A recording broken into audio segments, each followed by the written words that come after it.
নমস্কাৰ প্ৰিয় দৰ্শক, আপোনালোকক স্বাগতম জনাইছো। প্ৰথমতে আপোনালোকক দেখুৱাইছো মোৰ হাতত এটা টুপি আছে। নিশ্চয় আপোনালোকে ভাবিছে কিহেৰে তৈয়াৰী কৰা।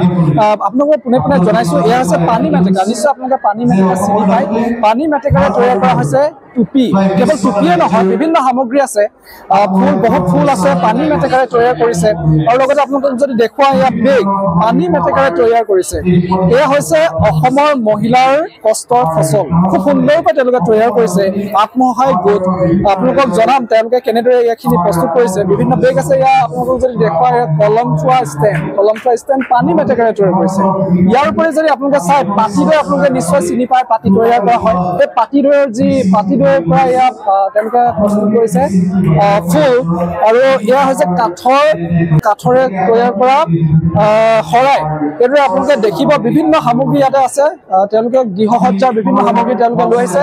এই মুহূৰ্তত মই খানাপাৰাত আছো। খানাপাৰাত যিহেতু অসমী চৰচ মেলা অনুষ্ঠিত কৰা হৈছে, তেওঁলোকে ইয়াতে গোলাঘাটৰ পৰা আহিছে পানী মেটেকাৰে বিভিন্ন সামগ্ৰী তৈয়াৰ কৰিছে। মই কিছু কথা আপোনালোকৰ সৈতে পাতিম। এইবোৰ হেণ্ডমেড প্ৰডাক্ট হয়। এইটো যোনটো বস্তু পেলনি হয় সেইবোৰ বস্তু দি আমি বনাওঁ। যোনটো ইফালে আপোনাৰ আহিব গোমধানৰ বাকলি আৰু মেটেকা আৰু বিভিন্ন ধৰণৰ যোনটো পেলনি বস্তুবোৰ, সেইবোৰ চুপাৰী গছৰ যোনটো বাকলি সেইবোৰৰ বনোৱা হয় হাতেৰে। মানে বিভিন্ন পেলনীয়া সামগ্ৰীৰে এইখিনি তৈয়াৰ কৰা হয়। পানী মেটেকাটো আপোনালোকে ক'ৰ পৰা উঠায়? ঘৰৰ ওচৰত আমি পানী মেটেকাটো আপোনাৰ আমি ওচৰ পাজৰ গাঁও বিল সেইবোৰৰ যাই কেনে কালেকশ্যন হয়। এতিয়া যদি আপোনাক সোধো মই, এই পানী মেটেকা এইটো অলপমান কেনেদৰে তৈয়াৰ কৰা হৈছে অকণমান যদি আপুনি বুজাই দিয়ে, কেনেদৰে তৈয়াৰ কৰিছে অলপ জনাই দিয়কচোন। পানী মেটেকাটো কেনেকৈ? প্ৰথমত আপোনাৰ পানী মেটেকাটো উঠোৱা হয়, তাৰপিছত অকণমান শুকোৱা হয়, শুকাই কেনে চাফা কৰা হয়, তাৰপিছত সেইটো শুকাই কেনে আমি কালাৰিং কৰি বনোৱা হয়। আৰু কি আছে ইয়াতে? আপোনালোকৰ পানী মেটেকাৰে তৈয়াৰ দেখিছো, পাতিদৈ দেখিছো, আৰু কি আছে? গোমধানৰ বাকলি। গোমধান বাকলি কোনটো? এইবোৰ গোমধানৰ বাকলি হয়। এইবিলাক গোমধানৰ বাকলি দি ফুল তৈয়াৰ কৰিছে। আৰু কি আছে? এইবোৰ গোমধানৰ। আৰু এইটো ছানফ্লাৱাৰ, যোনটো ৰিয়েল ছানফ্লাৱাৰ, তাৰ যোনটো ফুলটো পৰি যায়, তাৰ পিছত এইটো যোনটো বিটটো থাকি যায় কোলাকে ব্লেক কালাৰ, এইটো বনোৱা হয়। আৰু কি আছে? কাঠৰ শৰাই দেখিছো। আৰু ইফালে আপোনাৰ আহিব ষ্টকিং, যোনটো এইটো কাপোৰ মেটেৰিয়েল পোৱা যায়, সেইটো আমি নিজে ডিজাইন কৰি বনোৱা হয়।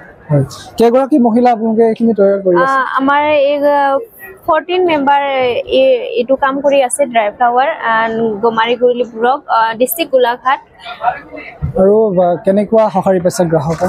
গ্ৰাহক বহুত ভাল ৰেছপন্স পায়।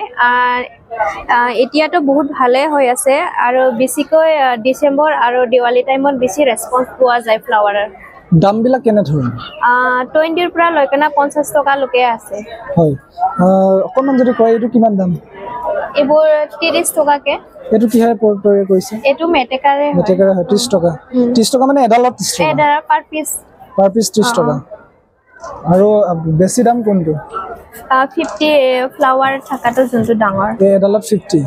অসমৰ চৰচ মেলা থ্ৰুদি আমি 2 বছৰ হ'ল অহা, 2 ইয়াৰ্ছ। আৰু বাকী ঠাইতো যাওঁ, বাহিৰত যাওঁ। এইখিনি যে সুবিধা চৰকাৰে দিছে, কি ক'ব বিচাৰে? এইবোৰ চৰকাৰে আমালোকৰ সুবিধাৰ কাৰণে গাঁৱৰ মানে যোনটো আমি ওলাব নোৱাৰে সেইবোৰৰ কাৰণে বহুত ভাল প্লেটফৰ্ম দিছে। সেইটোৰ কাৰণে বহুত ধন্যবাদ। আৰু যাতেকে আৰু বহুত আগবাঢ়িব লাগে চবে মিলি, মহিলা গোটেইখিনি যোনটো হুনাৰ আছে সেইটো আৰু আগুৱাই যাবলৈ কাৰণে মই অনুৰোধ। হয়, ধন্যবাদ জনাইছো প্ৰিয় দৰ্শক। এইদৰে আপোনালোকক দেখুৱাইছো তেওঁলোক গোলাঘাটৰ পৰা হৈছে আত্মসহায়ক গোটৰ মহিলা। খুব সুন্দৰকৈ তেওঁলোকে পানী মেটেকাৰে বিভিন্ন সামগ্ৰী তৈয়াৰ কৰিছে। ফুল আপোনালোকক দেখুৱাইছো, আৰু বিভিন্ন পেলনীয়া সামগ্ৰীৰে তেওঁলোকে প্ৰস্তুত কৰিছে। গোমধানৰ বাকলি আছে, আৰু ঠিক তেনেদৰে পাতিদৈৰ পৰা তৈয়াৰ কৰিছে। এনেকৈ খুব সুন্দৰকৈ তেওঁলোকে ফুলদানি তেওঁলোকে তৈয়াৰ কৰি এইদৰে বজাৰলৈ ওলাই আহিছে। আৰু চৰকাৰে এই সুবিধা দিছে, অসমী চৰচ মেলা তেওঁলোকে আয়োজন কৰিছে, আৰু তেওঁলোকে চৰকাৰকো ধন্যবাদ জনাইছে। এইদৰে আপোনালোকক দেখুৱালো, আৰু এই মুহূৰ্তত আপোনালোকৰ মাজৰ পৰা মই বিদায় লৈছো। ধন্যবাদ।